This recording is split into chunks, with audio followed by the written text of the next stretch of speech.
So, there are a lot of people that buy and sell regularly on Facebook, and I'm here with my buddy Aiden. Hi, Aiden.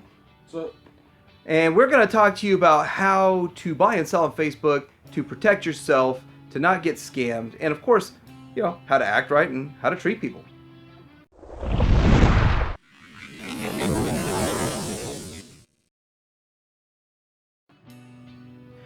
So, Aiden, how long you been buying and selling on Facebook? I've been buying on selling on Facebook for about 4 years now, Okay. and I would say about 45% of my collection comes from Facebook, mainly marketplace and in groups. Okay, so what do you usually collect? The majority of stuff I get in groups is Black Series, nothing too higher end, more lesser end stuff, because you can get fairly good deals on it. So that 6-inch Star Wars stuff is like your main Yes. thing? Okay, cool. What kind of off-the-wall kind of stuff do you collect? Off the wall, I'd say the Halo Mega Constructs line. Okay. And, it's about as off the wall as it gets for my collection. Did you do some Marvel stuff? I did, but I sold it all a lot. Okay. Got rid of it, so. Cool.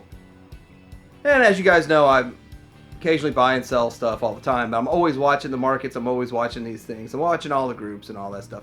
I think I'm in I think I counted 17 groups. How many groups are you in? Do you know? I'd say at least a solid 20 as it is as of now. Okay.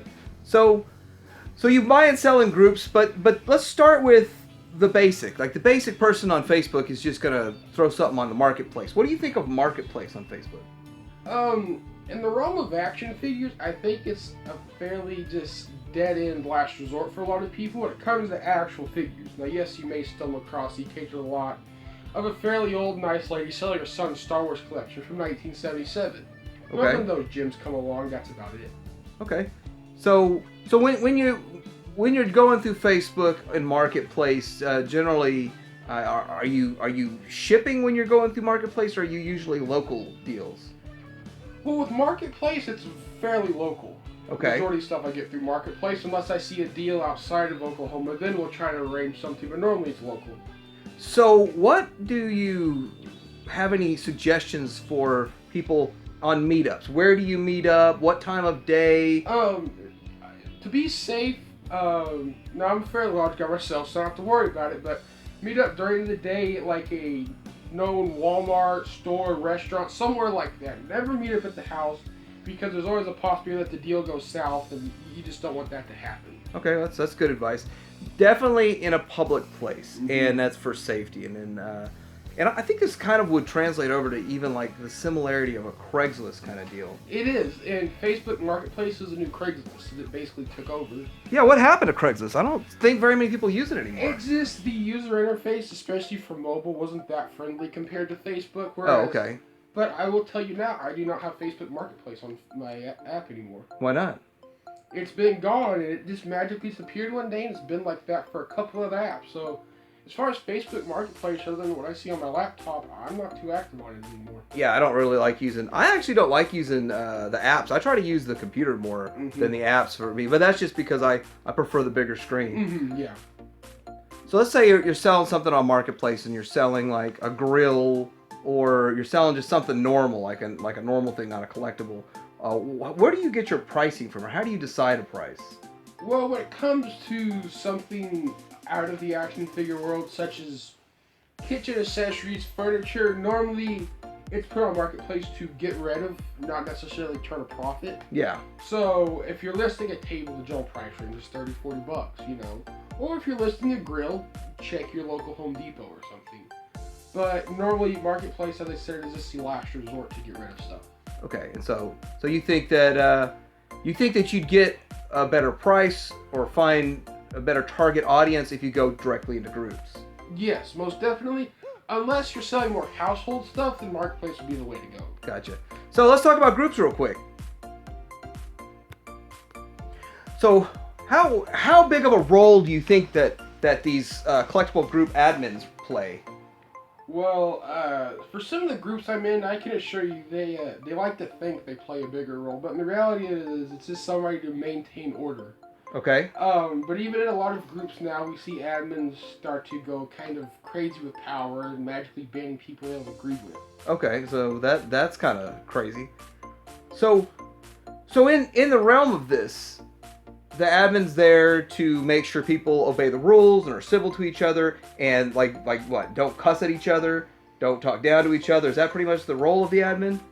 The majority of them, yes. That is the role of the admin, and the majority of groups I'm in is just to be sure there's no name calling, no profanity, any of that going on in the majority of groups. Okay, so what kind of power or authority does an actual admin have if a deal goes south, or if somebody gets on there and starts scamming people and collecting money and not sending stuff? What role do they have in that? Well, this is one of the dangers you go on with going through trades. Now, with sales, you can only take it up with PayPal. But if a trade goes south, well then you're done for. But on the other end of that, the scammer is now known through almost every group as being a scammer. So in reality, is scamming somebody for that $60 is just not worth it. You know, I saw something. There was like a list of a plus and a minus list of all the members on one of the groups, or just I guess the members that have done a transaction. So I only saw that in one group. Is that something it's more popular? I heard of a rating system through Facebook, but I really don't mess with all that. I don't get that deep into it. So do you know anything about rating systems or those kinds of lists? In the majority of groups I'm in, there's not a rating system. There's two things. There's a group that is designated for seller feedback. Okay. Or let's say a last minute transaction is happening, the guy seems kind of shady, just simply make a post, has anyone he deals with, whoever. And normally you'll get feedback from that. Either yes, he's a positive guy. Like a stand-up dude, I've done a transaction with him before, so like I would trust him, great guy. Yeah, I've seen posts like that before, now that you bring it up. So now, if you're buying something from somebody, and I see this a lot, and they say, friends and family, and it's like they're stern about friends and family. I want your take on it, but before, I'm going to say, I would never, ever do a friends and family transaction. I wouldn't buy something from somebody, friends and family. If I'm selling something, I wouldn't expect them to forego any and all of their ability to get their money back. So I would never use the friends and family, but what do you think? Well, I see that's another very trivial side of the Facebook groups is the friends and family.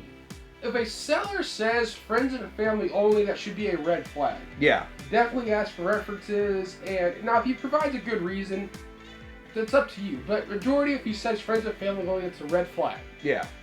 Majority of prices incorporate that, or they'll just eat it themselves. So, unless it's somebody really know, do not ever do friends and family because you can lose money easily. Yeah, I agree with that. And I mean, and if you're selling something, I would definitely not be forceful about you have to do friends and family. No, incorporate in the price, otherwise you'll sound very shady. Bump your price up $3 and you'll be good to go. Okay, so with this in Facebook, where do you find your prices for these collectibles, especially the more rare collectibles? Which I think the groups are the place you find the more rare collectibles. Like you said earlier, just the general marketplace, you don't find 1977 Star Wars figures. But there are, I'm in like 6 or 7 groups that specialize in vintage Star Wars figures.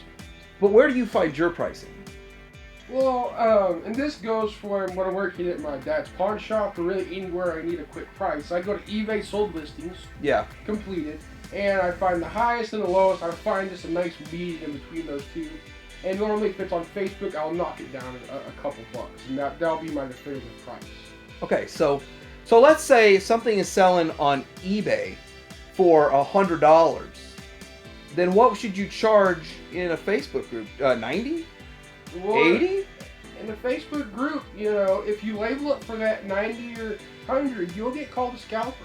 And you'll start having a bad name for yourself as a scalper within these groups. Because keep in mind, in these groups, people are expecting a bargain. And since it's more personal, your name is easily thrown around more than on eBay. Okay, so the groups expect it to be far lower than eBay, not just at eBay or a little lower. Yes. Simply because you're not having to pay the 10% eBay fee. Yes. So 10% less isn't considered acceptable. It needs to be like half. I'd say a solid 30 to 35 comfortably. But also, like I said, in Facebook groups, they're expecting a deal, so just always know that going into it. Yeah. So what I've found is a lot of people in Facebook have given up on buying on eBay and pretty much solely use Facebook. Have you noticed that too? Yes, and I'll tell you why. I myself have almost given up selling on Facebook because I've gotten in some higher end stuff that I would like a bigger profit on, so eBay's the way to go.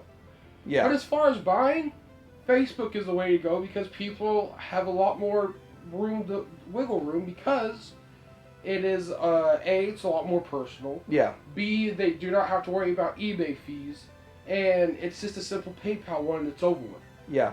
So one of the things that I've noticed is if you're like the only one on eBay, and if you're the only one on eBay, definitely the only one in a Facebook group that has an item, then where do you price stuff that doesn't have an eBay value, doesn't have a value, like you can't go anywhere? Where do you price this ultra rare stuff? Well, as far as that stuff goes, when I come across it, I avoid Facebook groups like the plague. Okay. Because either A, people bombard you for price gouging, or B, you'll get flooded with trades, and they have next to nothing to trade for. Yeah, that's the thing.